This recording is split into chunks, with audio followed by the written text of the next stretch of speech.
Breaking news. Pastor Praveen మరణం సంచలనంగా మారింది తెలుగు రాష్ట్రాల్లో. ప్రవీణ్ మృతిపై ఇంకా మిస్టరీ వీడడం లేదు.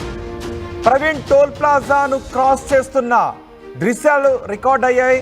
వాటిపై కూడా ఎన్నో అనుమానాలు వ్యక్తం చేశారు. కొవ్వూరు టోల్ ప్లాజా దగ్గర క్రాస్ అయ్యి ఆ తర్వాత 12 నిమిషాల దూరంలో ఒక చోట ఆయన మరణించిన స్థితిలో కనిపించారు.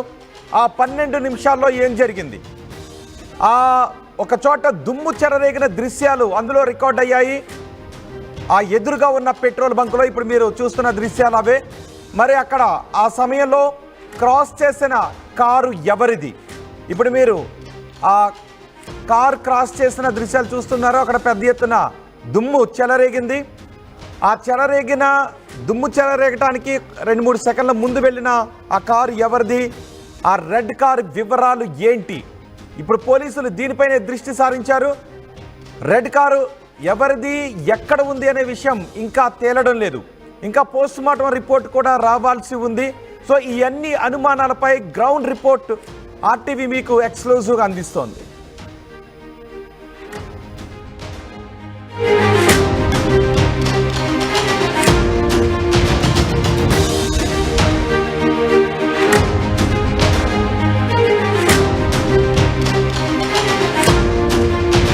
ప్రముఖ క్రైస్తవ వర్తమానికులు పాస్టర్ ప్రవీణ్ ప్రగడాల ఆయన మృతి అయితే రాష్ట్ర వ్యాప్తంగా కూడా సంచలనంగా మారింది. ఆయన అయితే 24వ తేదీ సోమవారం నుంచి హైదరాబాద్ నుంచి బయలుదేరినటువంటి పాస్టర్ ప్రవీణ్ ప్రగడాల అయితే రాజమండ్రి సమీపంలో ఉన్నటువంటి కొంతమూరు వద్ద ఒక పెట్రోల్ బంకు ఎదురుగా ఆయన అనుమానాస్పద స్థితిలో మృతి చెందినటువంటి పరిస్థితి ఉంది.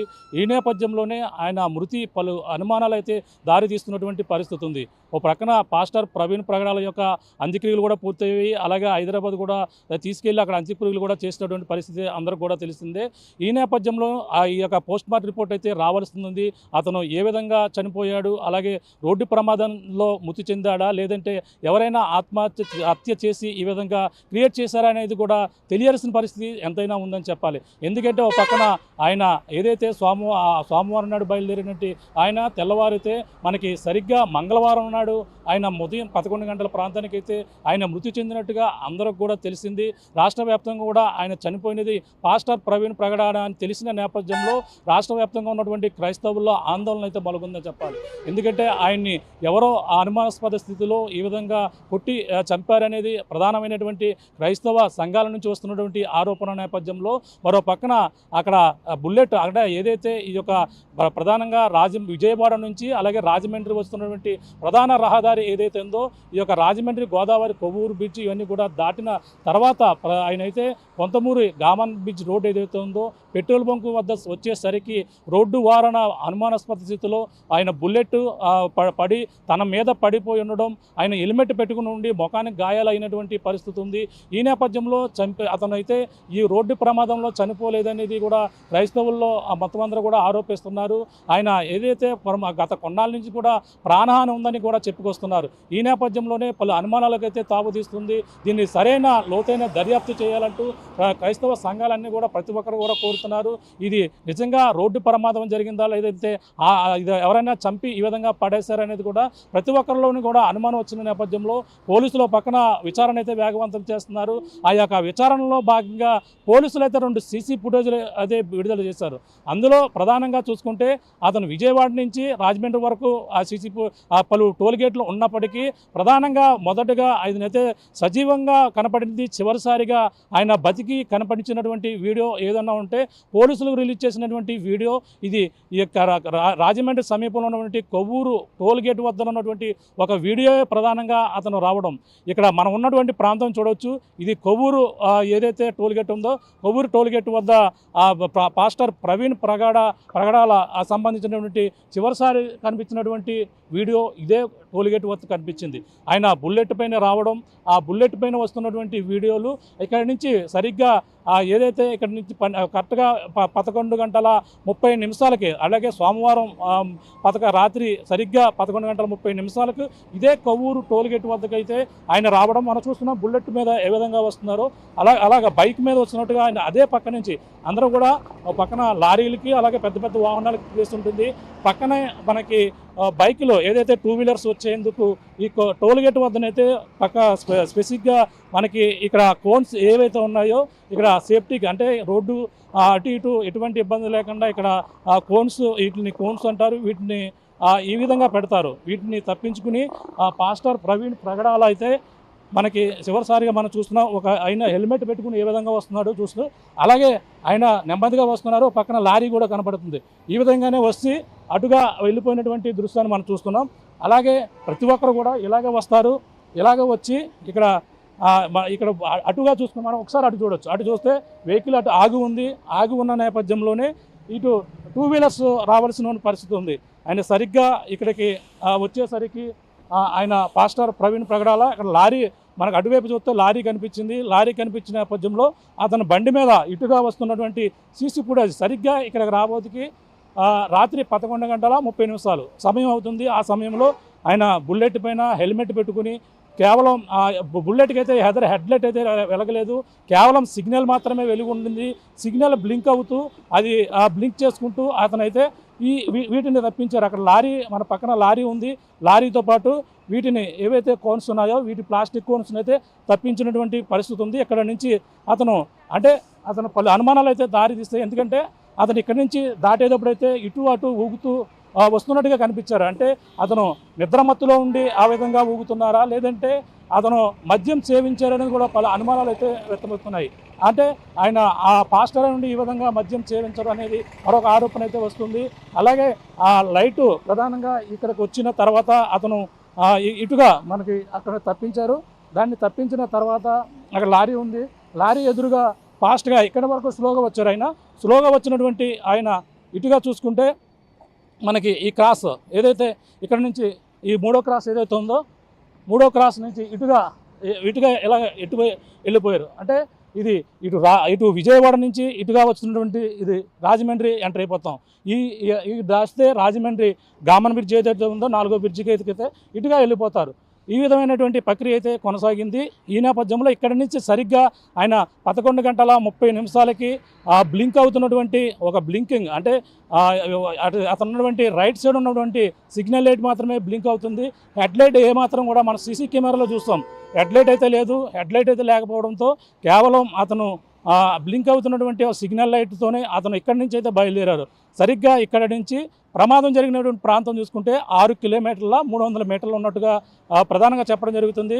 ఇక్కడ నుంచి సరిగ్గా ప్రయాణం చేస్తే 11:30 ఈ సమయంలో బయలుదేరినటువంటి ఆయన ఎక్కడైతే ప్రమాదం జరిగిందో కొంతమూరు వద్ద ఆ పెట్రోల్ బంక్ ఎదురుగా అక్కడ చూస్తే మరొక సీసీ ఫుటేజ్ 11:42 ఆ నిమిషానికైతే అక్కడ పెద్ద డస్ట్ ఒక దుమ్ము ఒక్కసారిగా రేగడం, అక్కడ 4-5 లారీలు కార్లు కూడా వెళ్ళడం, ఒక రెడ్ కారు అలా క్రాస్ అయిన నేపథ్యంలో ఒక్కసారిగా ఒక డస్ట్ అయితే వచ్చి అక్కడ పడిపోయినట్టుగా అయితే అక్కడ ఏదైతే తెల్లవారేసరికి చూసేసరికి అక్కడ బుల్లెట్ పడి ఉందో ఆ యొక్క ప్రాంతంలో అతను పడి ఉన్నారు. అదే ఇదంతా కూడా ఇలా జరిగింది. కానీ అసలు ఎక్కడి నుంచి ఇక్కడ చూసుకుంటే కేవలం 10:30 నుంచి 10:42 లోపల అంటే 12 నిమిషాల వ్యవధిలో అసలు ఏం జరిగింది, అతను సజీవంగా ఈ యొక్క కొవ్వూరు టోల్గేట్ దగ్గర కనిపించినటువంటి పాస్టర్ ప్రవీణ్ ఈ 12 నిమిషాల వ్యవధిలో అక్కడికి రావడానికి ఎందుకు పడిపోయారు అనేది కూడా ప్రశ్నార్థకంగా మారింది. ఇప్పుడు ఇక్కడ నుంచి జర్నీ ఎంత దూరం ఉంది, ఇక్కడ నుంచి 12 నిమిషాల వ్యవధిలో ఎంత కిలోమీటర్ ప్రధానంగా గంటకి ఎన్ని కిలోమీటర్ల వేగంతో ప్రయాణిస్తే 12 నిమిషాల్లో అక్కడ చేరుకుంటున్నాము. ఇప్పుడు మనం ఒక ట్రైల్ మనం కూడా బైక్ మీద వెళ్ళి ప్రయాణం చూపించే ప్రయత్నం చేద్దాం. సరిగ్గా 11:31 ఇక్కడ బయలుదేరింది, అక్కడికి 11:42 ఆయన రావడం జరిగింది. ఆయన హెడ్లైట్ లేకపోతే ఎంత స్పీడ్లో ఎలాగ వెళ్ళారు, ఆ రాత్రి సమయంలో ఆయన ఈ సిగ్నల్ లైట్ ఆధారంగానే వెళ్ళాడు అనేది కూడా ప్రశ్నార్థంగా మారింది.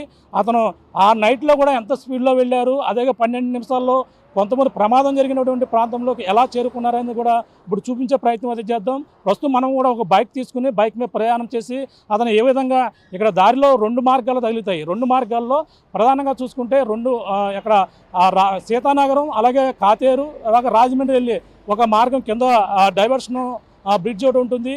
మళ్ళీ ఎదరికి వెళ్ళేసరికి అలాగే మధురపూడి విమానాశ్రయానికి రాజమండ్రి అలాగే గోకవరం వెళ్ళే ఒక డివైడర్ కూడా ఉంటుంది. ఈ విధంగా 2 మాత్రమే తగులుతాయి. ఎవరైనా రెడ్ కారు ఇదే టోల్ గేట్లో ప్రధానంగా ఎన్ని కార్లు వెళ్ళావి, అలాగే ఆ సమయంలో 11:30 వ్యవధిలో ఆయన బయలుదేరిన తర్వాత ఇదే ఇక్కడ నుంచి మూడు మార్గాలు అయితే ఉన్నాయి. 3 మార్గాల నుంచి ఎన్ని కార్లు వెళ్ళాయి, ఎన్ని వాహనాలు వెళ్ళాయి అనేది పోలీసులు అయితే ఇప్పుడు దర్యాప్తు అయితే ముమ్మరం చేస్తున్నారు. ప్రధానంగా అందులో కార్లు ప్రధానంగా ఎన్ని వెళ్ళినప్పటికీ ఆ సమయం నుంచి 11:30 నుంచి 11:42 వరకు కూడా ఎన్ని కార్లు ఈ యొక్క టోల్ గేట్ నుంచి వెళ్ళాయి అనేది కూడా తెలియాల్సిన అవసరం ఉంది. అందులో రెడ్ కారు ఏదనేది కూడా తెలియాల్సిన అవసరం ఉంది. ఆ రెడ్ కారు నిజంగా అది గుద్దితే మాత్రం అతను రోడ్డు పక్కన పడిపోయాడా, లేదంటే ఎవరైనా కావాలని అతన్ని కొట్టి అదిగా తోసేశారా, ఆ రెడ్ కారు ఎవరనేది కూడా పోలీసులు అయితే ఇన్వెస్టిగేషన్ అయితే మొదలుపెట్టారు. ఇప్పుడు ఈ కార్లు ఎన్ని వెళ్ళాయి అనేది కూడా మనం తెలుసుకునే ప్రయత్నం చేద్దాం. అలాగే ఇక్కడ నుంచి ఎంత దూరం ఉంది, ఎంతసేపుల్లో మనం ప్రయాణం చేయగలమనేది కూడా తెలుసుకునే ప్రయత్నం చేద్దాం. ప్రస్తుతం అయితే కొవ్వూరు వద్ద మన టోల్ ప్లాజా దగ్గర అయితే మనం కూడా బైక్ మీద ప్రయాణం చేసి మన ప్రస్తుతం ప్రమాదం జరిగిన ప్రదేశానికి కూడా వెళ్ళే మన ప్రయత్నం అయితే చేద్దాం. ప్రస్తుతం మనం కొవ్వూరు టోల్గేట్ వద్ద ఉన్నాం. ప్రవీణ్ ప్రగడాల చివరిసారిగా తన సజీవంగా చివరి వీడియో బతికున్నటువంటి వీడియో ఏదైతే ఉందో ఇక్కడే మనకు ప్రధానంగా సీసీ ఫుటేజ్ లో కనిపించినట్టు వీడియో. ఇక్కడ కొవ్వూరు టోల్గేట్ ఏదైతే ఉందో కొవ్వూరు టోల్గేట్ వద్ద రాత్రి 11:30 ఇక్కడ నుంచి అయితే బయలుదేరారు. ఇక్కడ నుంచి బయలుదేరిన నేపథ్యంలో ఇక్కడ నుంచి సరిగ్గా అక్కడికి వెళ్ళబోతుకి ప్రమాదం జరిగినటువంటి ప్రాంతానికి 11:42 అయింది. ఆ సమయంలో ఆ మార్గ మధ్యలో ఏం జరిగింది, అక్కడికి వెళ్ళబోతుకి ఎలా జరిగింది అనేది కూడా తెలుసుకునే ప్రయత్నం చేద్దాం. ప్రస్తుతం ఆయన ఏ విధంగా ఇక్కడి నుంచి బయలుదేరారు, అతనికి 12 గంటల సమయంలో మధ్యలో ఏ విధంగా జరిగింది, ఆ తర్వాత ఏం జరిగింది అనేది కూడా తెలుసుకునే ప్రయత్నం చేద్దాం. ప్రస్తుతం అయితే ఆయన ఇక్కడ నుంచి గంటకి ఎన్ని కిలోమీటర్ల వేగంతో బయలుదేరారు, మరో పక్కన సీసీ ఆయనకి కేవలం ఆ రైట్ సైడ్ ఉన్నటువంటి రెడ్ లైట్ తప్ప మరొకటి లేదు. ఇక్కడ నుంచి మనం చూడొచ్చు ఇప్పుడు 0తో బయలుదేరినటువంటి ఇక్కడ 0 ఒకటి చేస్తుంది. అలాగే ఇక్కడ మనం టైమర్ కూడా ఆన్ చేసుకుంటున్నాం. టైమర్ కూడా ఇక్కడ ఆన్ చేస్తాం. ఈ టైమర్ ఆన్ చేసి బండి స్టార్ట్ చేసి అక్కడ నుంచి మనం అయితే బయలుదేరుతాం. ఇక్కడ నుంచి సరిగ్గా అక్కడ కొంతమూరు ఏదైతే గామన్ బీచ్ రోడ్ ఏదైతే ఉందో కొంతమూరు వెళ్ళేసరికి ఎంత టైం పడుతుంది, ఈ యొక్క కొవ్వూరు నుంచి అక్కడ నుంచి ఎంత దూరం ఉంది, ఎన్ని కిలోమీటర్లు ఉంది. సాధారణంగా అయితే మనకు ఇప్పటి వరకు తెలిసింది 6 కిలోమీటర్ల 300 మీటర్లు అని చెప్పేసి ప్రమాదం జరిగింది. కొవ్వూరు టోల్గేట్ నుంచి ప్రమాదం జరిగినటువంటి ప్రాంతానికి 6 కిలోమీటర్ల 300 మీటర్లుగా చెప్పుకొస్తున్నారు. కానీ ఇక్కడ నుంచి ఎంత టైం పట్టింది అంటే 12 నిమిషాలు. ప్రధానంగా 12 నిమిషాలకైతే ఇక్కడ నుంచి అక్కడికైతే ప్రవీణ్ ప్రగడాలు అయితే చేరుకున్నారు. ప్రస్తుతం ఇక్కడ టైమర్ అయితే ఆన్ చేస్తున్నాను. టైమర్ చూపించే ప్రయత్నం చేద్దాం. ఇక్కడ అయితే టైమర్ ఆన్ చేయడం జరుగుతుంది. అలాగే బండి కూడా స్టార్ట్ చేసి ఇక్కడ నుంచి మనం బయలుదేరదాం. అంటే ఇక్కడ నుంచి ఏ విధంగా బయలుదేరారు అనేది కూడా మీకు చూపించడం కోసం ఎక్స్పెరిమెంట్ అయితే చేస్తున్నాం. అలాగే మనకి ఈ టైమర్ అయితే చూస్తున్నాం. పక్కన కొవ్వూరు టోల్గేట్ చూడొచ్చు. కొవ్వూరు టోల్గేట్ చూస్తాం. టైమర్ అయితే మరి కొద్దిసేపట్లో స్టార్ట్ చేసిన తర్వాత కొవ్వూరు టోల్గేట్ నుంచి ఎలా బయలుదేరారు అనేది కూడా చేస్తాం. టైమర్ అయితే ఒకసారి స్టార్ట్ చేయడం చూద్దాం. టైమర్ చూద్దాం. ఇప్పుడు టైమర్ అయితే స్టార్ట్ చేస్తున్నాను. అలాగే ఇక్కడ నుంచి స్టాప్ వాచ్ ఏదైతే ఇక్కడ స్టార్ట్ చేశాను. ఇప్పుడు ఇక్కడ నుంచి అయితే నేను బయలుదేరుతున్నాను. సరిగ్గా టైం చూసుకున్నాం. మనకు కరెక్ట్ గా టైం చూసుకుంటే ఇక్కడికి ఎంత దూరం చూసే ప్రయత్నిస్తాం. ఇక్కడ నుంచి కొవ్వూరు టోల్గేట్ నుంచి అయితే బయలుదేరారు. ఇప్పటి నుంచి బయలుదేరే చూద్దాం. ఇక్కడ నుంచి బయలుదేరి మనం వెళ్తున్నాం. అలాగే కొవ్వూరు టోల్గేట్ అయితే దాడుతున్నాం. కొవ్వూరు టోల్గేట్ వద్ద ఎదుర రాగానే ఒక స్పీడ్ బ్రేకర్ కూడా ఉంది. ఆ స్పీడ్ బ్రేకర్ అయితే మనం దాటుకుంటూ వెళ్తున్నాం. సరిగ్గా ఎంత సమయం పడుతుంది, ఎన్ని నిమిషాలు పడుతుందో కూడా చూపించే ప్రయత్నం అయితే చేస్తున్నాం. ఇక్కడ కొవ్వూరు